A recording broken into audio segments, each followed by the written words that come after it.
For our lightning round of Summer Says this week, we put some odds-making questions to Larry. Starting, Larry, with what are the odds that we're going to dip back into a recession again in the next 18 months?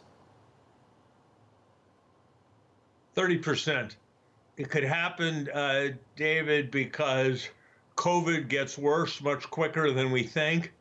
It could happen because of the withdrawal of fiscal stimulus prematurely.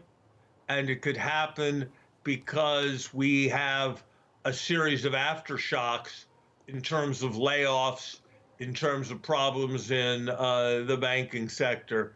I don't think it will happen, but nobody should confuse the progress in reducing unemployment that we've had in the last few months with being anything other than a temporary kind of bounce back. It's going to be a slog from here.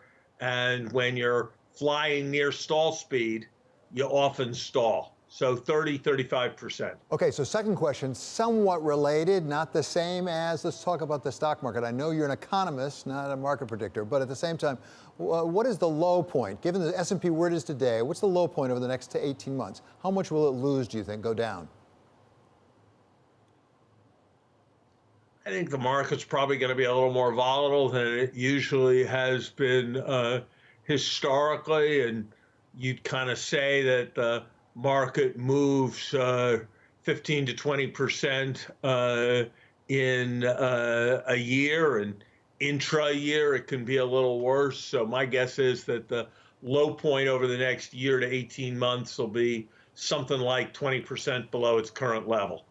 Okay, and that's not based on pessimism. That's just based on kind of what somewhere near what the normal patterns are.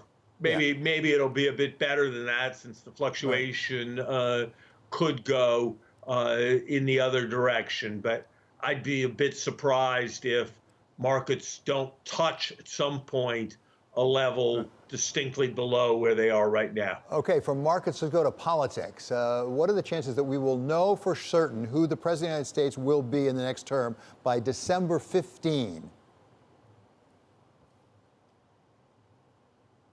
90%.